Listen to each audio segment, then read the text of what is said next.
Marc Wielinski, merci d'être venu jusqu'à nous et vous n'êtes pas là par hasard sur la chaîne de Franck Lobvé parce que vous avez écrit un livre qui s'appelle Pourquoi il est impossible de rater sa vie?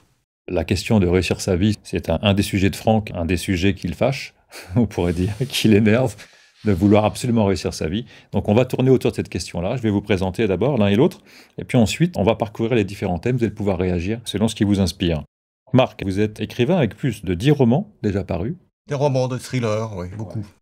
Vous êtes l'animateur d'une émission qui s'appelle Pile Poule sur Radio RCJ, parce que Pile Poule, c'est le poivre, c'est une émission de discussion autour d'un thème et en général autour d'un livre.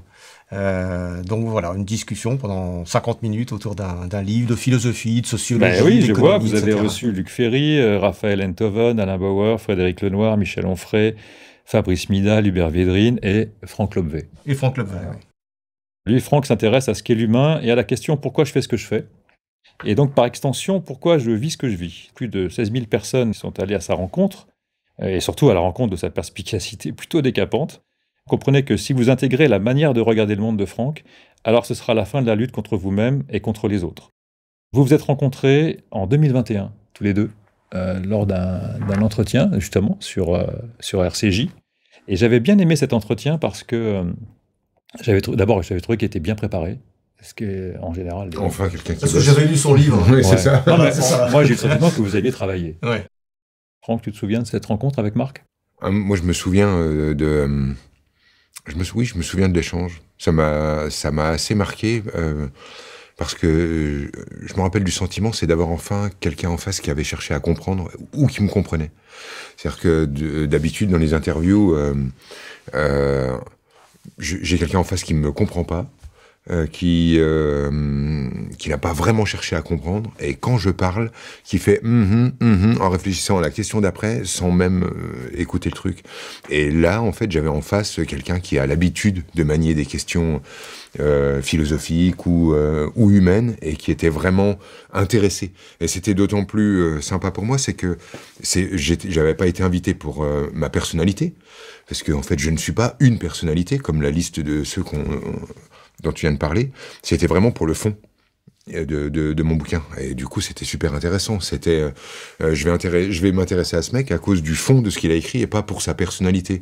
Donc c'est pas j'invite un tel parce qu'on l'invite à chaque fois qu'il fait un bouquin, même si en fait ce qu'il a écrit, on s'en fout un peu. C'était le contraire. C'était qui il est, on s'en fout un peu. Par contre, ce qu'il a écrit, ça m'intéresse. Et ça m'avait fait beaucoup de bien. Et ce que tu as écrit, ça s'appelait Ton autre vie. Ton autre vie, voilà. C'est ton second livre.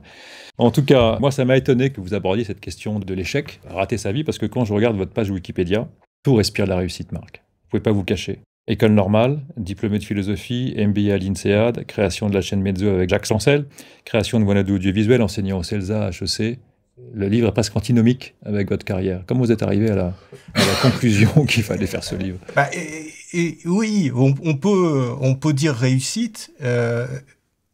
J'en sais rien, mais à quel prix? C'est ça la question.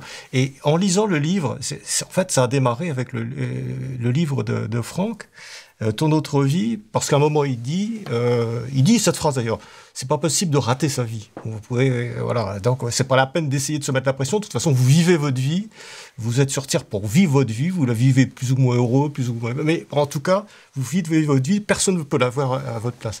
Et moi, j'ai eu cette révélation très tardivement. Et en lisant le livre de Franck, j'ai eu envie d'écrire ce livre en disant: mais oui, on est dans un univers où une société où on nous impose la réussite, et on se met une pression complètement inutile, alors que c'est pas possible de la rater. J'ai tout fait pour montrer qu'il n'était pas possible de rater sa vie. On peut ne pas avoir eu envie d'être un grand chef étoilé, ne pas avoir réussi, on peut avoir eu des problèmes d'argent, on peut avoir toutes sortes de choses. Les jeunes peuvent se craindre de rater leur vie parce que s'ils n'ont pas tel examen, ou si un tel tombe pas amoureux d'eux ou d'elle, etc., leur vie est foutue. Et on s'aperçoit avec le temps que c'est pas du tout vrai. Donc on se met une pression, on se raconte des histoires en permanence, on se fait des films en permanence, alors que sur le fond, notre vie est impossible à rater. Voilà, et vous aviez cette pression-là, vous, de réussir? Ouais. De quoi? De réussir sa vie, ou la peur de l'échec, vous l'aviez? Ah, bien sûr. Mais je l'ai eu, mais vous dites c'est une réussite, mais le nombre de trucs que j'ai ratés, c'est incroyable. En mettant la pression, et puis en m'apercevant après que j'ai emmerdé tout le monde avec des projets, avec des trucs, parce que je voulais aller jusqu'au bout d'un truc. Puis je me suis aperçu après que c'était complètement idiot. Voilà, donc sur des tas de sujets, oui. Je me suis mis inutilement la pression sur des trucs. C'était complètement idiot. Et ça m'a fait rater des choses. Le fait de mettre trop de pression m'a fait rater des choses. Voilà. J'aimerais donner à ceux qui nous écoutent une idée de ce que propose ce livre, une idée du voyage, puisque vous avez une postface qui a été écrite par Michel Maffesoli, qui est sociologue. Et il écrit un livre qui va à l'encontre du conformisme logique actuel. Ce livre développe cette attitude avec discrétion, qui en son sens philosophique signifie le discernement. Ouais. Et on est vraiment dans l'univers de Franck, en fait, aussi, puisque lui nous apprend, en fait, ce discernement. Donc c'est un livre qui se veut une sorte de 360 autour de cette idée ou nécessité de réussir sa vie. Et vous y abordez évidemment les notions de peur, de bonheur, de la mort, du destin, de la liberté, avec une multitude d'exemples concrets, et avec le soutien de la pensée des grands auteurs d'hier et d'aujourd'hui d'ailleurs. Et j'y ai trouvé des résultats d'études surprenants, des citations très drôles, et d'autres vraiment inspirantes. Si Franck aborde la question de la réussite sous l'angle de la réussite, et pourquoi faut-il réussir sa vie, vous avez commencé votre livre sous l'angle de rater sa vie, et il y a plein de nuances auxquelles moi je n'avais pas pensé. Par exemple, rater sa vie, passer à côté de sa vie, je n'ai pas coché les cases et j'ai rien fait de ma vie. Il y a tout un tas de nuances comme ça, et vous pourriez nous parler de ces Oui, bien nuances. sûr, parce que je remets en question des phrases qu'on entend assez souvent. Ma femme est psy, et on discute de temps en temps d'un certain nombre de choses. Et une des phrases qui revient le plus souvent actuellement, des gens qui disent « je suis en train de passer à côté de ma vie ». Et là-dessus, j'ai réfléchi pas mal sur cette idée. Mais qu'est-ce que ça veut dire passer à côté de sa vie? Ça veut dire que tu as une vie idéale, qu'elle se vit quelque part, mais que toi, t'es pas dedans. Ben alors, c'est pas ta vie, si c'est une autre vie, si c'est une vie qui est pas... Voilà. Donc, ça veut dire que je passe à côté. Donc, c'est un sentiment. Et j'ai essayé de creuser pourquoi est-ce qu'on avait ce sentiment-là. Je me suis aperçu, il y a plein de choses, mais par exemple, d'une chose, c'est qu'il y avait un bénéfice à dire « je passe à côté de ma vie ». Parce que, d'une certaine façon, c'était une sauvegarde de soi-même. On dit « moi, j'ai une vie, elle est pas très bien, elle est merdique, j'ai des problèmes, j'ai des tas de problèmes, la vie, un peu de tout le monde, quoi. » Mais il y a une vie ailleurs qui est en train de se dérouler, et moi, mon vrai moi, il est dans cette vie-là, qui n'existe pas du tout. Mais ça permet de se sauver, de se dire, je suis quand même quelqu'un de bien, parce que si on m'avait aidé, ou si, etc., je serais en train de vivre une vie qui est digne de moi. Alors que la vie que je vis actuellement n'est pas digne de moi. Et voilà, ça c'est un axe de réflexion du livre qui est très intéressant. Je rencontre constamment ça en stage. Alors ce qui est assez marrant, c'est qu'effectivement il y a cette même au-delà de ma vie rêvée, il y a mon personnage rêvé. C'est-à-dire que c'est pas tant cette vie qui est rêvée, c'est la personne que j'incarnerai dans cette vie idéale qui doit exister quelque part. Il y a ce truc-là de ce moi qui s'exprime autrement, qui est plus libre, plus puissant, plus joyeux, plus aimé, etc. Mais il est ailleurs. Et moi, je passe à côté. Mais ce que je retrouve régulièrement en stage, c'est que non seulement le monde, la société, mes parents, mon enfance m'a empêché de contacter ma vie véritable, mais après, si je trouve pas suffisamment de coupables à l'extérieur, c'est pas grave. Je vais parler d'auto-sabotage. Et là, en fait, quand on parle d'auto-sabotage, on est dans cette idée qu'il y a quelque chose en soi qui lutte contre soi-même et qui, si je ne passais pas du temps à me faire du mal, normalement, je serais ce héros dans cette vie rêvée.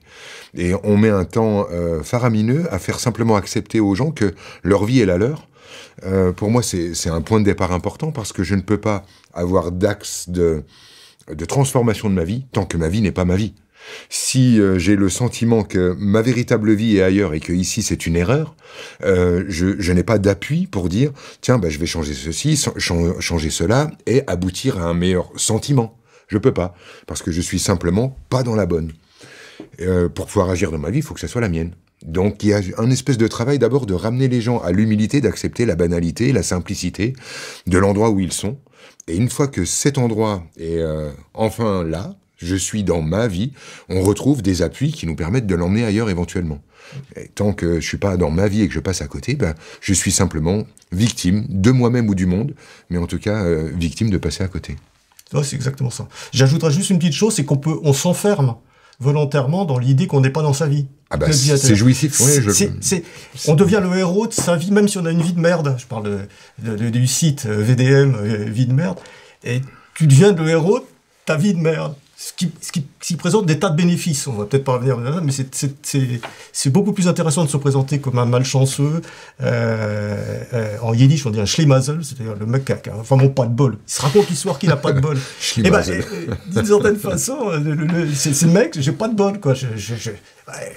Il m'arrivera jamais des trucs heureux, etc. Donc on se raconte cette histoire-là. Il y a des bénéfices à se raconter qu'on est malchanceux. Est-ce qu'il y a des bénéfices aussi à se dire qu'on ne comprend pas comment la vie fonctionne? Vous le mentionnez dans votre livre.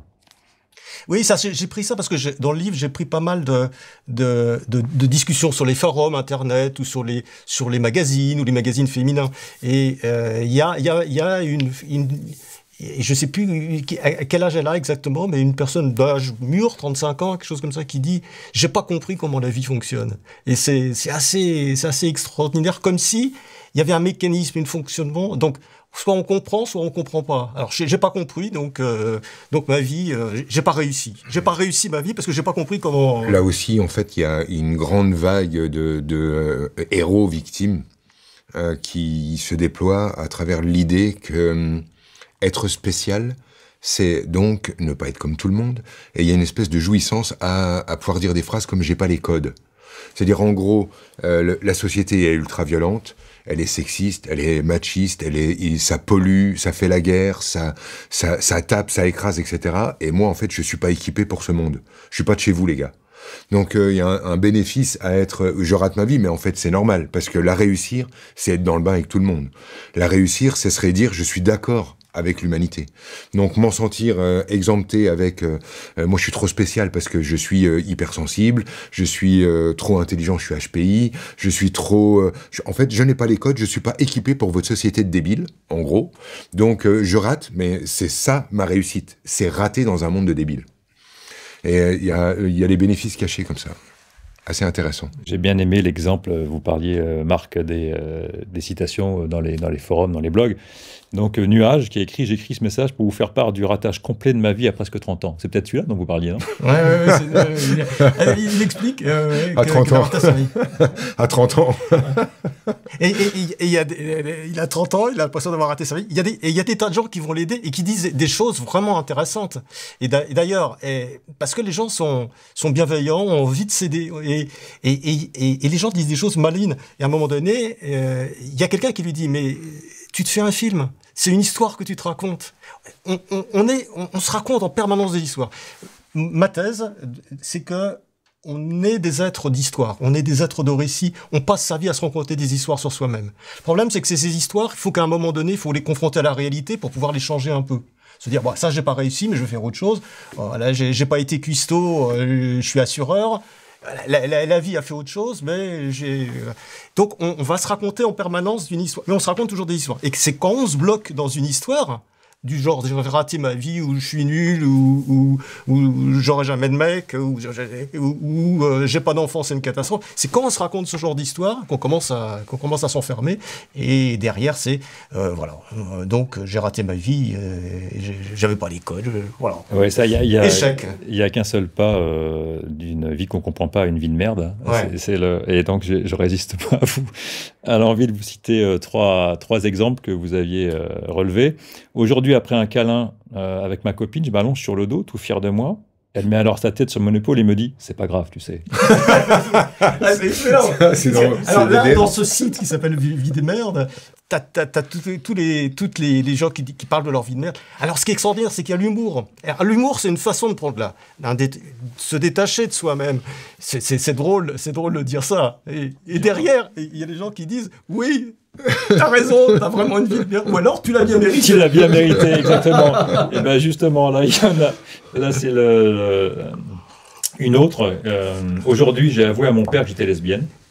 Le seul truc qu'il m'a dit, c'est « Ça m'étonne pas, toutes les lesbiennes sont moches. » Ça fait plaisir. Ouais, vraiment, ça fait plaisir. Vie de merde, et puis les gens votent derrière, oui, t'as vraiment une vie de merde.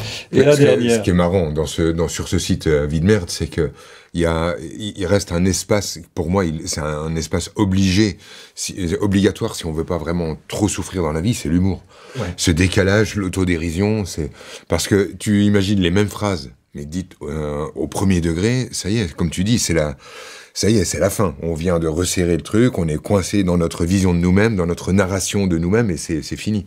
Et dès qu'il reste un espace de retour sur soi, au moins par l'humour. De dérision. Merci. Et justement, j'en ai une dernière parce que c'est vraiment très drôle. Aujourd'hui, comme depuis ma naissance, je suis atteint d'une grave maladie qui peut me tuer à tout moment. Lorsque j'ai dit à ma copine après une dispute, je t'aimerais jusqu'à la fin de ma vie, elle m'a répondu, bah ça va, ça ne t'engage pas trop.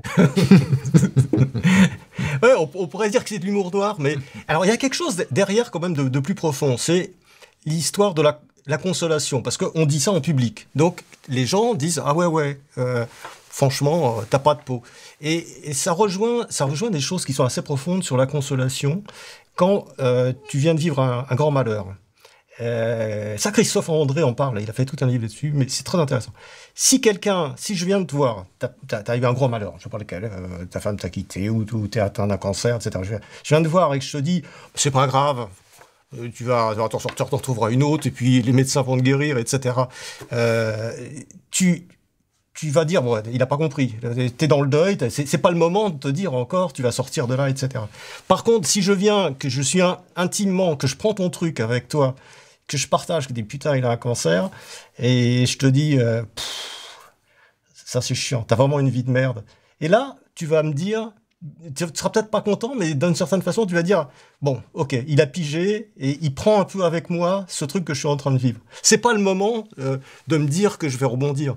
Je le dis à un moment donné, quand on dit aux gens, c'est pas grave, t'as perdu ton boulot, tu vas rebondir, etc. Non, il y a un moment, il y a un temps de consolation où il faut prendre avec les gens. Ouais, c'est ta vie.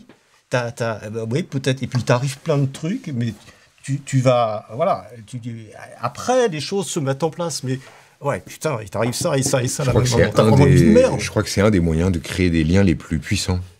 Ce que tu es en train de décrire, c'est le moment où on va vers l'autre, mais on y va pour souffrir avec, parce qu'il y a que ça. Il y a que ça à faire. Vu ce que tu me racontes, c'est pas la peine que je commence à sortir mon violon pour t'expliquer que demain, voilà, on est des adultes et on sait ce qui est en train d'arriver. Et en fait, aller vers quelqu'un, pas pour qu'il aille mieux, mais vraiment pour souffrir avec. Et non seulement c'est ce que l'autre attend, parce que il dort pas, il sait que c'est grave, il sait que c'est compliqué, et il a mal de toute façon, et il y a ce besoin de consolation et d'empathie. Mais souffrir avec l'autre, c'est un moyen de faire du lien. Moi, je vois des gens qui ont souffert ensemble à un moment. Ça crée des liens qui sont indéfectibles. C'est-à-dire que même si c'est pas de la famille, si on vit une aventure spéciale, imagine, je sais pas. On vit ensemble un déraillement de train, le lien, il est indéfectible. C'est-à-dire qu'une fois qu'on aura vécu ce drame ensemble, le lien, il est pour toujours. Oui, on a ça à l'armée, on a ça à la guerre aussi, évidemment. C'est Et ça. dites-moi, est-ce ouais. que vous avez eu le sentiment déjà d'avoir une vie de merde vous-même? Bah, à part maintenant, moi... Maintenant, tu veux dire cette dernière année? Je pensais à ta question. Mais après, si tu veux, on peut remonter. Je vais vous répondre. Moi, j'ai jamais eu le sentiment d'avoir une vie de merde. Voilà, parce que je suis plutôt positif. Par contre, avoir eu des merdes, oui. Et parfois des merdes à répétition. Et j'en parle un petit peu parce que souvent, on dit toujours que les emmerdements arrivent en escadrille. Et c'est là qu'on commence à se raconter des histoires. On se dit, alors, non seulement il m'arrive ça, je suis malade, on établit des listes. Mon compagnon m'a quitté, mon labo a brûlé, tout ça la même semaine. Je suis vraiment malchanceux. C'est pas possible. Qu'est-ce qui va me tomber encore Qu'est-ce qui va m'arriver ça? Et on s'enferme dans cette histoire qu'on raconte. Et c'est là qu'on se dit, je suis en train de rater ma vie. Pourquoi? C'est une liste. Ouais. On fait une liste. Alors, il suffit de mettre bout à bout, il m'est arrivé ça, puis ça, puis ça, puis ça, le tout dans un certain laps de temps et de dire, bah, depuis telle date, voilà ce qui... Et cette liste-là, moi, ce qui m'embête le plus dedans, c'est que cette narration, elle engage à un item de plus sur la liste. Ouais. C'est-à-dire que d'un seul coup, notre état d'esprit se met à chercher qu'est-ce que je vais pouvoir ajouter à cette liste de merde pour qu'elle puisse prendre encore un peu plus de poids et qu'elle soit encore plus bankable dans l'échange avec les autres pour capturer de l'empathie, etc., etc. Alors, moi, j'ai jamais eu le sentiment d'avoir une vie de merde parce que ma narration, elle part dans l'autre sens. Mais elle est tout aussi enfermante. C'est-à-dire que ma narration à propos de ma vie, c'est tout se passe bien, je suis efficace, je suis fiable, etc. Et moi, je vais m'enfermer dans cette posture-là. Parce qu'exactement comme on peut s'enfermer dans j'arrive à rien, on peut vraiment s'enfermer dans j'arrive à tout. Exactement de la même manière. Et j'arrive à tout, où tout le monde compte sur moi. Tu comprends? C'est le même genre de sensation où tu te retrouves enfermé de la même manière, pris dans ta narration qui est aussi fausse et j'ai envie de dire baltringue, même si parce que le mot nous parle, on sent que il y a quelque chose d'instable dedans. Et moi, c'est ce genre de narration dont je vais être victime. C'est-à-dire que moi, elle est plus plaisante, ta narration. Là. Elle est plus plaisante parce qu'elle elle fait de moi un héros à l'extérieur, mais à vivre à l'intérieur, il y a presque plus de pression puisque je dois jamais être démasqué dans ce mensonge. Alors que lorsque tu as la narration d'une vie de merde, t'as pas peur d'être démasqué dans ce mensonge. Tu comprends? Donc ça crée une tension intérieure qui est pas facile à vivre. Mais c'est vrai qu'à l'extérieur, pour ceux qui croient au mensonge de ma vie parfaite, c'est plutôt sympa. Tout à fait vrai. Ça, c'est un des trucs que j'ai piqué à Franck et que j'ai développé. Je suis désolé, mais je te cite quand même. Alors là, franchement, on en a parlé. J'ai mis ça. Vous l'avez cité 6 fois. T'as compté? Merci, j'ai un agent sur place. C'est-à-dire que quand tu... Par exemple, sur les réseaux sociaux, Facebook, machin, tu montres ta belle vie. La carte postale. J'ai un compagnon formidable, j'ai un petit chien, je suis en voyage, je suis parti, je sais pas où, Costa Rica, etc. Et alors, regardez la belle vie, like, etc. Le fait de s'enfermer dans une belle vie, c'est aussi enfermant que de s'enfermer dans une vie de merde. Parce que tu es obligé de maintenir la belle vie en permanence. Ici, il t'arrive une grosse tuile, un truc vraiment chiant. Il t'arrive un truc à ce moment. C'est terrible parce que la carte postale est cassée. Alors que quand tu as une vie qui balance entre des bons côtés, des mauvais côtés, tu essayes de régler les mauvais et puis de temps en temps tu y arrives, de temps en temps tu n'y arrives pas. Et puis tu prends les choses les unes après les autres, mais en les disjoignant. En disant, c'est pas parce que j'ai ça, et puis il arrive que j'ai ça en même temps, c'est ma vie, c'est comme ça. À ce moment-là, tu le règles différemment. Mais si tout doit être bien, c'est affreux. Et regardez la vie des stars, j'en parle, hein. Le Marilyn Monroe, des gens comme ça, qui se doivent, qui sont obligés d'être heureux tout le temps, mais à fond, c'est-à-dire d'avoir une belle vie en permanence. Et parce qu'on vend leur bonheur, on vend leur richesse, etc. Ça donne absolument des résultats catastrophiques. Ça donne des résultats qui sont donc... non, mais pour déjà un mécanisme tout simple, hein, qu'on retrouve en sortant du monde des stars, avec les gens que je rencontre, j'observe quelque chose, c'est des gens qui naissent dans un endroit plutôt confortable, ni plus ni moins, dans une vie normale, d'une ville en France, tranquille, et sont des gens qui ont, sur le papier, et qui l'entendent depuis qu'ils sont tout petits, t'as tout pour être heureux, ou t'as tout pour réussir. Et cette phrase-là, elle peut être vécue comme tout à fait enfermante et stressante pour un gamin qui se dit, puisque j'ai tout pour être heureux ou que j'ai tout pour réussir, j'ai pas le droit d'être malheureux. Et compte tenu du malheur ailleurs sur Terre, j'ai vraiment pas le droit d'être malheureux. Et cette sensation crée chez eux une sensation d'enfermement, puisque en fait je suis obligé à être heureux. Retrouver ma liberté nécessite d'aller chercher le malheur. Inconsciemment, je vais aller chercher à abîmer mon image, à rater mes études, à casser quelque chose, parce que je suis tellement victime de la pression enfermante de « tu dois être heureux » que le seul moyen de renouer avec mon sentiment de liberté, c'est enfin avoir le droit de tout casser. Donc d'échouer, de perdre, de faire n'importe quoi, de délirer. Ça, c'est la fissure du vase de Leonard Cohen. Oui, c'est ça. C'est par les fissures que l'être se révèle. C'est par les fissures de notre âme ou par les fissures de notre vie que ça. Et il y a un point qui est très important. Il vient de dire quelque chose de... Franck, il dit, quand tu dis à un gamin, par exemple, là je parle des gamins, je parle pas des vieux comme moi qui ont raté leur vie et puis qui pleurnichent. T'as un gamin, tu lui dis, j'ai confiance en toi, tu réussiras. Tu crois que tu lui dis quelque chose de bien. En fait, tu lui fous une pression d'enfer. Parce que tu lui dis, oui, je vais réussir, j'ai confiance, etc. Et s'il réussit pas ou s'il rate son examen, etc. Moi, j'ai connu ça, je me suis mis la pression tout seul. Hein. Mes parents étaient très cool. Je me suis mis une pression pour dire, faut que je réussisse, faut que j'aille... Pression démente par ça. Alors que si tu dis à un enfant, et ça je l'ai découvert en écrivant, si tu dis à un enfant, t'inquiète pas, de toute façon, tu ne peux pas rater ta vie. Ok, et alors s'il n'arrive pas à faire l'examen du barreau de Paris ou s'il ne se marie pas avec la plus belle fille de la classe, dans 5 ans, il fera autre chose, il sera déçu, il sera passé à autre chose. Mais il n'aura pas eu cette pression, il aura vécu sa vie. Tu ne peux pas rater ta vie. Donc, keep cool, quoi. Pour moi, j'ai été séduit par une étude sociologique qui tendrait à prouver qu'après 50 ans, que c'est après 50 ans que se situe la plus grande capacité au bonheur. Et donc, ça veut dire qu'il y a une courbe du bonheur en fonction des âges de la vie. Bah écoute, du coup, je viens d'entrer dans le game. Je suis content.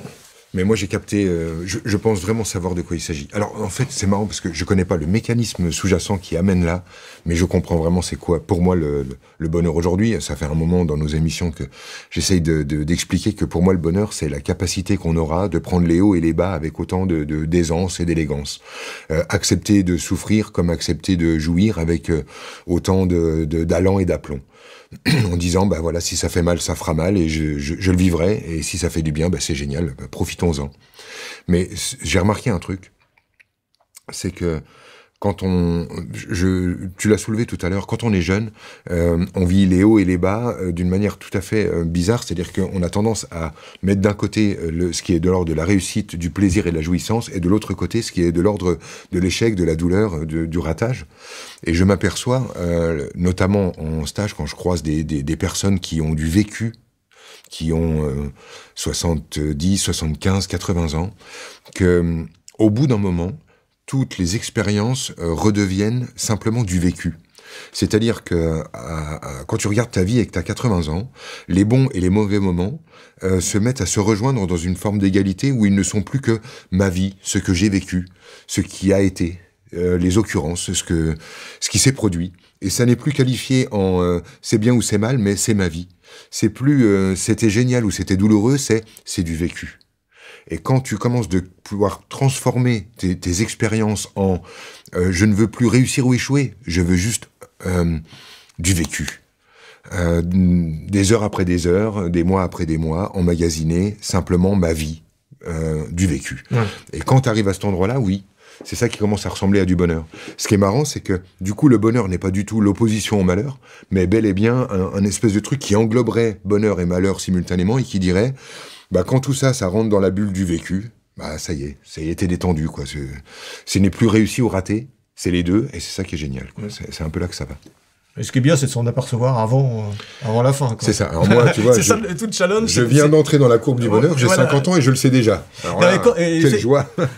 La courbe du bonheur, c'est intéressant, c'est des études qui sont faites à Harvard, où il y a un département sur le human flourishing, développement humain, et ils travaillent. Ils sont aperçus très rapidement, parce que je détaille un petit peu dans le livre, mais ils sont aperçus qu'on a une capacité du bonheur très importante à 20 ans. Ça ne veut pas dire qu'on soit heureux, hein, sa capacité d'être heureux. Puis après, ça diminue jusqu'à 50 ans, parce que, bon, bah, la vie, on a des échecs, on a des machins, etc.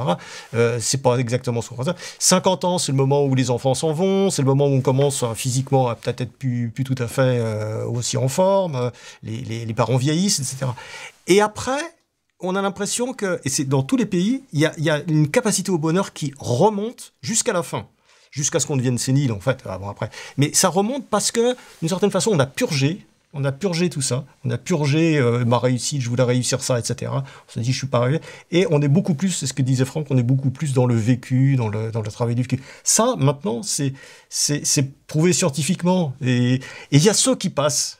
Il y a ceux qui passent ce cap des 50 ans, mais ça peut être 40 ans, ou ça peut être 60. Il y a ceux qui passent ce cap-là, et puis qui redeviennent, et puis qui trouvent une sorte de bonheur dans leur deuxième partie de la vie. C'est pour ça que je dis dans la vie, si t'as loupé au grattage, t'as une chance au tirage. C'est-à-dire que tu peux avoir loupé la première partie de ta vie et très bien réussir la deuxième, même si je pense qu'on peut pas la réussir ni la louper. Et puis il y a d'autres qui s'accrochent, et c'est souvent les gens qui ont la réussite professionnelle ou financière la plus importante qui ratent la deuxième partie de leur vie parce que ils s'accrochent. Ils s'accrochent à leur intelligence, ils s'accrochent à leur créativité, ils s'accrochent à leur argent, ils s'accrochent à tout ce qu'ils ont et qu'ils sont en train de perdre. Parce que dans la vie, on perd son temps, on passe son temps à perdre des choses. Et c'est beaucoup plus difficile. Alors que quand on a foiré la première partie de sa vie, bah finalement, c'est plus facile de réussir la deuxième. Ouais, vous mentionnez une autre étude qui parle du cycle de l'intelligence. Il y aurait deux types d'intelligence, la fluide et la cristallisée. Oui, absolument. Dans la première partie de sa vie, en gros, on a la matière blanche et la matière grise. La première partie de sa vie, c'est la matière grise, c'est-à-dire on est un peu comme une Porsche. Les jeunes, ils n'ont rien vécu, matière blanche, pas d'expérience. Matière grise, ils ont une capacité de créativité, c'est pour ça qu'ils vont dans tous les sens, etc. Puis peu à peu, on a de l'expérience, et peu à peu la matière grise, en gros, disons, diminue. Et à partir d'un moment, on est moins créatif, on est moins intelligent, etc. Et on voit des gens qui s'accrochent à cette intelligence en se disant « mais non, je veux être toujours au niveau, etc. » et qui n'acceptent pas le fait que les jeunes sont plus intelligents, plus... Et je donne des exemples avec l'exemple de Darwin, Charles Darwin, qui a découvert quand même la théorie et l'origine des espèces, la sélection naturelle, etc. À partir de l'âge de 50 ans, c'est devenu une star mondiale. Hein. Et à partir de l'âge de 50 ans, il y avait des tas de jeunes qui étaient bien meilleurs que lui en mathématiques, etc. Il ne pouvait pas rattraper. Il a passé la fin de sa vie complètement dépressif parce qu'il s'était accroché à cette idée que je dois être... Au lieu de transmettre, il s'est accroché à cette idée qu'il fallait qu'il soit au top de son intelligence. Il ne pouvait plus, il a été extrêmement malheureux, il a fini déprimé, et il a été enterré quand même à la cathédrale de Westminster, c'est pas mal, mais dépressif, il se sentait complètement imposteur. C'est étonnant. Un peu con, ça peut être une source de bonheur. C'est peut-être ça, en fait, ma joie, moi. En fait, je m'étais dit, j'ai compris des trucs, mais en fait, c'est peut-être parce que je comprends que dalle. Je suis trop bête pour être malheureux, en fait. Ça, c'est quand même cool. En tout cas, vous donnez quand même quelques astuces, et au moins une qui serait, pour être heureux, de restreindre sa vie. Ouais. Et ça, j'ai vu ça, il y a une petite interview de Romain Gary, dont je mets le QR code. Et Romain Gary, dans les années 70, dit « Mais pour être heureux, il faut savoir restreindre sa vie. Pas faire trop de choses, pas essayer d'aller dans tous les sens, pas essayer de remplir sa vie comme un... Essayer de bien faire. Pour moi, bonheur et remplissage ne vont pas ensemble. » Et s'il avait vécu à notre époque, ça aurait été encore plus vrai, parce qu'avec les réseaux sociaux, le fait qu'on est ici, on est ailleurs, on est en même temps en train de faire des trucs. Et on passe notre temps à se dire, par exemple, si je suis là avec Franck, peut-être que je serais beaucoup mieux ailleurs au même moment, avec d'autres gens beaucoup plus intéressants, etc. Non, mais... Non. Non, mais tu passes ta vie à te dire, mais qu'est-ce que je peux faire de mieux? Non, mais je blague, mais qu'est-ce que je peux faire de mieux? Qu'est-ce que je pourrais être ailleurs, etc. Non, t'es là, c'est le moment présent, donc tu as besoin de l'investir le plus possible. Donc, restreindre sa vie. Dernier exemple, si tu fais 15 sports, ça sert à rien. Si tu fais un sport ou 12 sports au maximum pour ton demi-heure, tu n'as pas besoin de faire 15 sports, tu n'as pas besoin de faire 15 000 déplacements, 15 000 voyages. Or, la société nous pousse à ça actuellement, à une accumulation un peu quantitative, parce qu'on n'a qu'une vie, dit-on, et que donc, voilà, il faut la remplir au maximum. Oui, la dispersion est l'ennemi du bonheur. Oui, je pense que ça, c'est le vrai... Oui. On l'a pas inventé, mais ça, c'est... Non, mais quand t'es partout, t'es nulle part. Exactement. Difficile de trouver le bonheur puisque t'es nulle part. Alors, il y a une définition de ce que c'est qu'une vie réussie. Tiens, c'est intéressant de la confronter au point de vue de Franck. Donc, la vie réussie se mesure non pas à l'aune du bonheur, mais à la richesse psychologique et à l'intensité des interactions avec le monde et avec la société. Ça, c'est une autre étude qui a été faite par des Américains. C'est pas Harvard, c'est une étude internationale. Il y a beaucoup d'études sur le bonheur. C'est un bon marché, hein, le bonheur. Avec tous les bouquins qui sortent sur le bonheur. Ils font beaucoup d'études. Et là, il y en a une où ils disent il y a 3 niveaux. Il y a le premier niveau, c'est le plaisir. Bon, c'est le bonheur hédonique. C'est ce qu'ils appellent le bonheur hédonique, c'est-à-dire le plaisir et le non-déplaisir. C'est-à-dire que je vis dans le plaisir, mais tout ce qui est pas des plaisirs, je l'écarte. Ça, c'est le premier niveau. Et tu as un deuxième niveau qui est le bonheur du développement personnel, de soi. C'est le bonheur qui est qu'on vende dans tous les bouquins de développement personnel, réalise-toi, réalise soi-même, etc. Bon, ce qui avait une forme de bonheur. Mais eux, ils ont trouvé que le bonheur le plus important, c'était l'interaction psychologique. C'était le fait d'être en permanence, c'est ce que disait Franck un peu tout à l'heure, d'être en permanence en interaction avec le monde. Interaction positive ou interaction négative. Interaction positive pour agir, et puis interaction négative quand tu te prends des coups, quand tu te cognes. Et c'est ça, une des essences les plus longues et les plus sustainable, comme ils disent, c'est ça, c'est l'interaction psychologique. Et ça s'explique un peu par la vision du monde que peut avoir Franck, et j'ai un petit peu la même, c'est-à-dire le fait que voilà, on est une psychologie dans le monde. Finalement, la vie n'est rien d'autre qu'une expérience psychologique pendant 80 ans.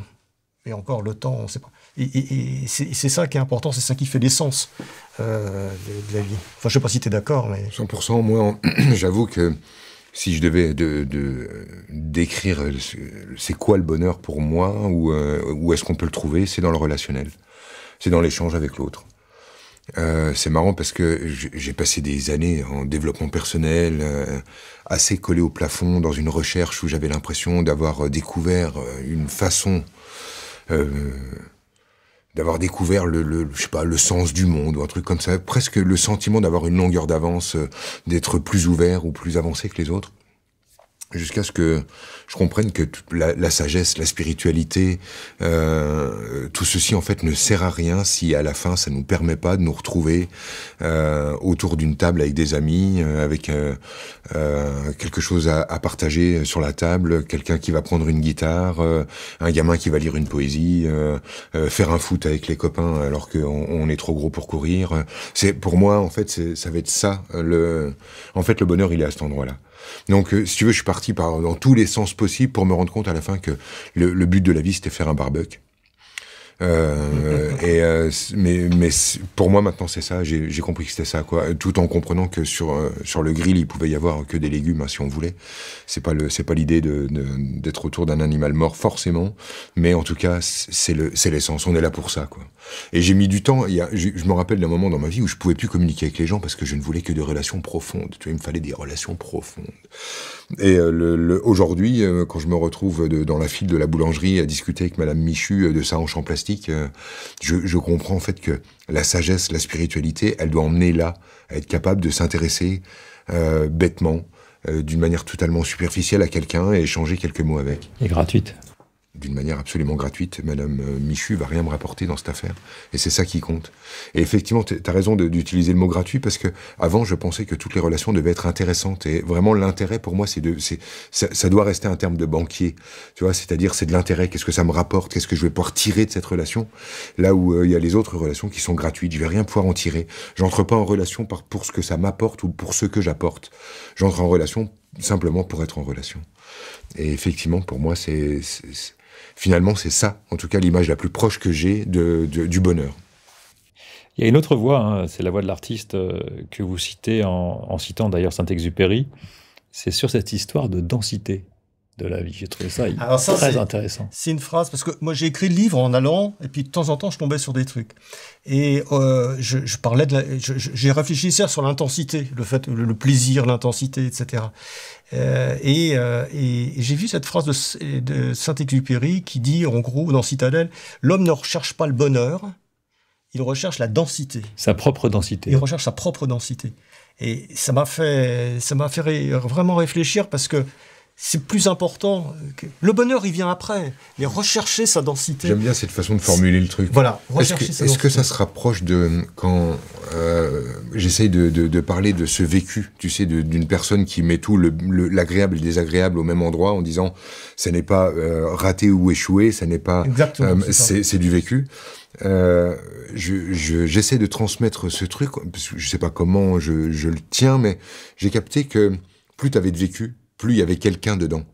Et en fait, cette image de dire il y a quelqu'un dedans, il a du vécu, elle a du vécu, il y a quelqu'un dedans, ça me parle de cette densité, ces deux... C'est exactement ça. C'est exactement ça. Et moi, j'ai mis ça en rapport avec l'intensité, parce qu'on dit le but de la vie, c'est de vivre intensément.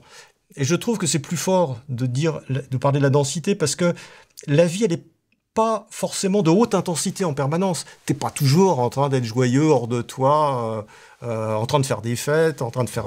C'est pas ça. C'est pas ça la vie. Ou alors ivre en permanence, ou en érection permanente. C'est pas ça. C'est pas ça l'existence. La densité, ça te dit aussi que tu peux avoir des bonheurs de basse intensité. Tu peux avoir des moments où tu t'ennuies, tu peux avoir des moments où tu es avec quelqu'un, tu es obligé de ou tu es à un endroit où tu t'emmerdes, ou alors tu souffres, et là tu as envie que le temps passe plus vite, etc. Donc cette idée de basse intensité, par exemple tout simple, la lecture, on est dans une société où les gens lisent plus, parce que c'est pas assez haute intensité. Quand tu prends un livre, que tu réfléchis, que tu regardes les pages, etc., c'est un bonheur pour moi, mais c'est un bonheur, tu vois, de basse intensité. Donc c'est pas valorisé par la société actuelle. Tu vois, un coucher de soleil, tu arrêtes, tu fais rien. Tu laisses tomber ton portable. C'est des bonheurs de basse intensité. Et moi, je rapproche ça. Donc, c'est pour ça que je dis l'important, c'est la densité et pas l'intensité de la vie. Alors là, en fait, avec ce qu'on vient de dire, c'est-à-dire cette idée, par exemple, de la basse intensité et de la haute intensité. Et juste avant, on est un peu passé au-dessus, mais tu parlais des moments négatifs et des moments positifs de la vie. Je crois que là, il y a une source de bonheur aussi qui est assez invisible. C'est que un des bonheurs de l'être humain, de là où je regarde, c'est le sentiment de liberté. Se sentir libre, se sentir être un être de choix. J'ai l'impression que ça compte énormément d'avoir, pour le bonheur, d'avoir la sensation qu'on peut. Et le peut, le pouvoir, ça renvoie pour moi sur l'idée du choix. Et j'ai remarqué dans les stages, une fois de plus, qu'il y avait une énorme démarche pour être des bonnes personnes, au point que finalement on se refuse tellement à mal agir qu'on ne peut plus bien agir. Alors, je m'explique, mais ça fait des personnes qui sont constamment dans l'accueil, dans l'amour, dans le positif, dans le câlin, dans la joie, dans l'empathie, etc. Et imaginons en fait qu'on soit dans une pièce où il y a quelqu'un qui, à chaque fois qu'il s'exprime, et tout le long, ne dit que du beau. T'es une belle personne, c'est bien ce que tu fais, mais ne t'inquiète pas, et la vie est belle, et qui est gentil, et qui est empathique, et dans l'accueil, etc. Je remarque en fait que lorsque cette personne se tourne vers une autre personne et qu'elle lui dit « c'est vraiment formidable ce que tu fais », eh bien cette phrase n'arrive pas à destination. C'est-à-dire que comme cette personne n'est pas capable de dire « je n'aime pas », lorsqu'elle aime, ça ne compte plus. Lorsqu'elle n'est pas capable de dire c'est nul, ça me déplaît et j'aime pas du tout ça, quand elle dit ça me plaît et j'aime ça, ça ne compte plus, ça n'a plus de valeur. Et je remarque que si j'accepte dans ma vie d'être tour à tour bienveillant et malveillant, d'être manipulateur et parfaitement honnête, d'être joyeux et triste, d'être absolument détestable et parfaitement adorable, chacune de mes attitudes révèle d'un choix. C'est-à-dire que lorsque je suis adorable, c'est parce que je le choisis. Ce n'est pas parce que je suis constamment adorable, parce que je suis une bonne personne. Je suis adorable, mais on sait que je suis capable de ne pas être adorable du tout. Du coup, lorsque j'agis, c'est par choix. Et je remarque que, du coup, lorsque j'accepte d'être de ces deux aspects, positif et négatif, basse intensité, haute intensité, lorsque j'agis, d'un seul coup, c'est l'expression de ma liberté qui me fait agir, et ne pas l'expression de mon obéissance servile au camp du bien. Et c'est plus du tout la même action. C'est-à-dire que lorsque je suis gentil par obéissance servile au camp du bien, parce que je suis une bonne personne et que je fais partie des gens qui sont tout le temps gentils parce que je suis le bien, ça n'est pas une sensation de liberté et de joie qui va monter, mais une sensation d'oppression à l'obligation d'être constamment une bonne personne. Et finalement, ça fait des gens qui sont gentils mais qui en souffrent. Là où, lorsque ça relève d'un choix, parce que je peux être une mauvaise et une bonne personne, parce que c'est la totalité de ce que je suis, parce que je fais pas un déni de mon humanité, mais d'un seul coup, en fait, ma gentillesse relève d'un choix. Et donc, ma gentillesse devient une expression de ma liberté, et non pas une expression de mon obéissance. Donc c'est pour ça que, à mon avis, ça compte énormément ce que tu dis à propos de la basse intensité et la haute intensité, ou regarder ce qui est moche chez nous comme regarder ce qui est beau chez nous, parce que à la fin, ça va aboutir à l'expression de nos choix, donc de notre liberté. À mon avis, ça compte aussi pour le bonheur. Et c'est là que je pensais que le bonheur renvoie sur cette idée d'être constamment à l'écoute, dans la douceur, dans la joie, dans l'empathie, ça n'aboutit à rien. À rien du tout.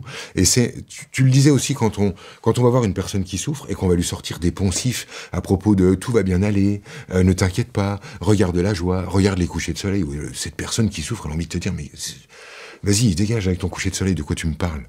Dégage avec ton tout ira bien, j'ai pas 5 ans. On a besoin d'avoir ces deux niveaux, d'être bien et mal simultanément, sinon on perd le choix. Il n'y a plus de choix. On choisit dans quoi? Si j'ai pas le bien et le mal, je choisis dans quoi? Si le bien est constamment choisi, au bout d'un moment, il n'est plus un choix. Et c'est là que des gens ne comprennent pas pourquoi ils font tout bien, ils ont toujours la bonne réponse, ils sont toujours dans l'amour, dans l'accueil, dans la joie, dans le soutien, et ils ne se sentent pas libres, et ils ne se sentent pas vivre dans le bonheur. Ou alors, ils se sentent pas rétribués. Ça peut arriver aussi. C'est-à-dire qu'ils se disent, attends, j'ai été super sympa avec lui, et t'as vu comment il me traite. Mais parce que le truc est pas passé, c'est ce que tu dis. Voilà, t'as pas été authentique, t'as été trop gentil, t'as pas été authentique, donc l'autre, t'as été démonétisé d'une certaine façon. Bah, disons que dans la mesure où être gentil n'est plus un choix, je vais le vivre tellement mal que ce cadeau qu'était la gentillesse n'est plus un cadeau, mais une vente. C'est-à-dire qu'en face de ma gentillesse, je veux une attitude en retour. Je veux être payé pour ma gentillesse. Là où, en fait, je n'aurais pas besoin de salaire pour ma gentillesse si elle était le fruit de mon expression libre. Parce que j'ai le choix d'être méchant. Mais si je n'ai plus du tout le choix d'être méchant, c'est-à-dire que ma méchanceté, qui existe malgré tout, elle est cachée, elle est mise en déni, elle est enfouie, d'un seul coup, être gentil n'est plus un choix, donc ça me coûte d'être gentil, et c'est là que je me mets à attendre un remboursement, et que cette gentillesse n'est plus le fruit de mon choix, donc n'est plus un cadeau, mais bel et bien une vente qui nécessite un retour, une reconnaissance, etc., etc. Je passe à un sujet suivant, c'est le... Peut-on faire l'hypothèse que la volonté de réussir sa vie, associée à la quête du bonheur, est l'une des manifestations les plus spectaculaires du déni de la mort? Le déni de la mort, ce que j'ai vu en cheminant avec ce livre, c'est que à la racine de la volonté de réussir sa vie, il y a la peur de la mort.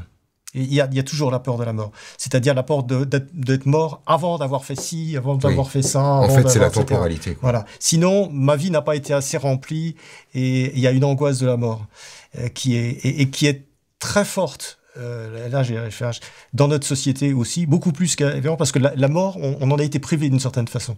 Maintenant, la mort, c'est vraiment l'échec médical. C'est-à-dire, tu meurs quand vraiment les médecins peuvent pas faire autre chose. Tu t'appropries pas la mort comme au Moyen-Âge ou comme à la Renaissance, où à un moment donné, tu sentais ta mort. Le laboureur qui fait venir ses enfants, qui leur dit bon voilà, je vais mourir, etc.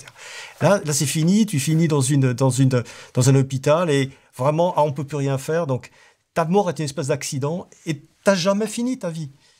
Il y a des tas de trucs que t'as pas fait. Alors si t'as une angoisse terrible, alors c'est là que tu veux accumuler, réussir. J'ai pas réussi ça, il faut que je fasse ça avant de mourir et tout ça. Tu pourras jamais faire tout ça avant de mourir. À quoi ça il y a sert des listes quand même. Hein, il y a des gens qui font des listes. Oui, mais c'est redoutable. Elles sont même publiées. Tout ce qu'il faut faire avant de... Tout ce qu'eux veulent faire, en tout cas. Non, mais qu'ils le fassent, à la limite, ça peut donner une petite orientation. Mais qu'ils le fassent pas, ils n'auront pas à rater leur vie parce qu'ils l'ont pas fait. C'est ça le truc. C'est un peu comme les rêves. Je dis à un moment donné, les rêves, c'est pas fait pour être, c'est fait pour être pensé, rêvé, pas forcément pour être vécu. Vivre ses rêves, à tout prix ses rêves, c'est pas. T'as pas les mêmes rêves qu'à 25 ans. Donc si tu réalises maintenant les rêves que tu avais il y a 30 ans, que tu voulais un camion de pompier ou je sais pas une mobilette ou n'importe quoi, tu vas te dire attends, c'est quoi ce rêve? C'est des moteurs de l'existence, mais c'est pas fort. Donc c'est pour ça que je finis là-dessus. C'est pour ça la société, parce que je reprends tous les poncifs qui dit va au bout.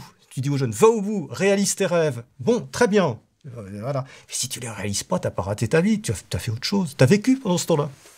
C'est ça. T'as du vécu. Pour moi, en fait, justement, ces listes, elles ont vraiment une double entrée. T'as le côté génial qui est le moteur. C'est-à-dire que si on fait une liste en fait, on est juste en train d'exprimer des désirs.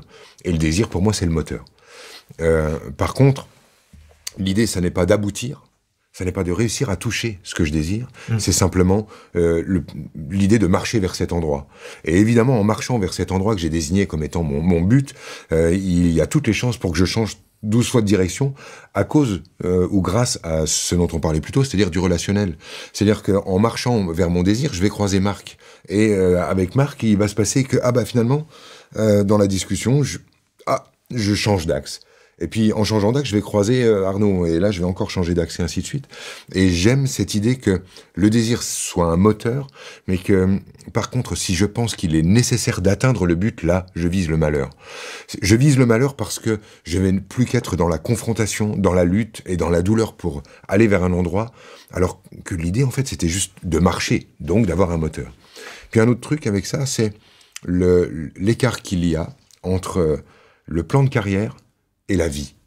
C'est-à-dire, j'ai une vie, donc elle va être vécue. Et moi, j'ai plus envie de me dire, le matin, j'ai plus envie de me dire, alors vas-y, montre-moi c'est quoi ma vie. Tu sais, si je parlais à la vie, je lui dirais ça.